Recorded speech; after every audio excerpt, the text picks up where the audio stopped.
Here are the 4 types of personalities that you will encounter in your meetings. How many of us attend meetings at least once a week? I know I do. Here are the 4 types of personalities that you will encounter in those meetings, and a solution to getting your ideas across when encountering these types of personalities. Quick note, this tip has been inspired by a book that I'm currently reading, the communication book, 44 Ideas for Better Conversations Every Day. If you come across this book, I recommend that you buy it. It is authored by Mikhail Krogerus and Roman Shapula, who are the authors of the best-selling international book, The Decision Book. Personality type number 1, the silent type. This is a type of person who usually says nothing. And because they say nothing, they are usually proven right. This is the type of personality that also thinks that they probably know better than everyone else in the room. And therefore, they feel they might as well hold on to their ideas until perhaps at a time when they will be proven right, or until a time when they feel that their idea will receive the buy-in that it deserves. Personality type number 2, the opportunist. This is the type of personality that is usually enthusiastic about a lot of ideas.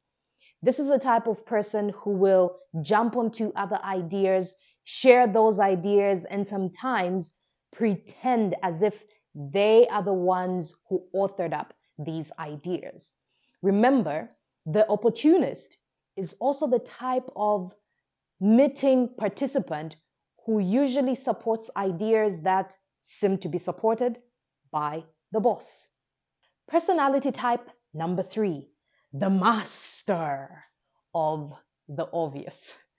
I must admit that I think there have been times when I have been a master of the obvious. I'm sure you're wondering what the master of the obvious is. The name itself says a lot. This is the type of personality who repeats what others have said, who tries to share content that is to a certain extent common knowledge. Perhaps it's already been shared by other members of the meeting, but they want to share it, and to a certain extent, they may sound as if they are the owners of such a brilliant idea. Not a good personality type, if you ask me. Personality type number 4, the naysayers. Yes, this is the type of person who seems to tear apart whatever ideas are brought to the table. It seems as though the purpose of this type of person is simply to punch holes in whatever idea is tabled. To a certain extent, naysayers really do bring negative energy in meetings. The next part of my video will focus on how you can deal with these types of personalities. How do you share your ideas with these types of people when you are in a meeting?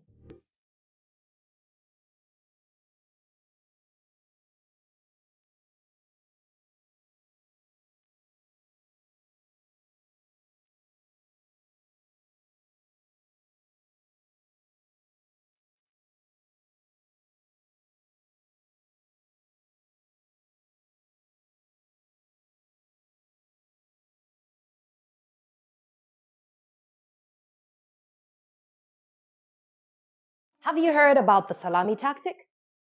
And no, I am not talking about the cured sausage that consists of fermented meat or air-dried meat, usually pork. I am talking about the salami tactic that is usually referred to as salami slicing or the salami strategy.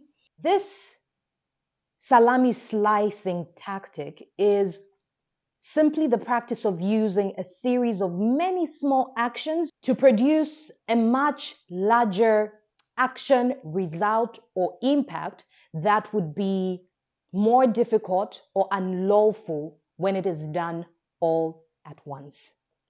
It is also something that is linked to the divide and rule theory when it comes to forming alliances in politics. How do you then use this tactic in sharing your ideas with other people in a meeting, especially if you are dealing with a difficult set of personalities? Do not put all of your suggestions forward in one go.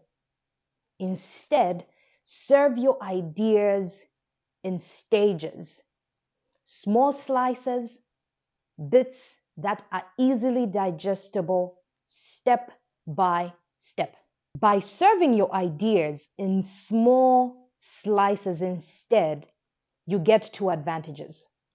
The first advantage that you get is that by serving your ideas in bits and pieces, the fear that comes along with hearing a big, challenging, and bold idea is drastically reduced.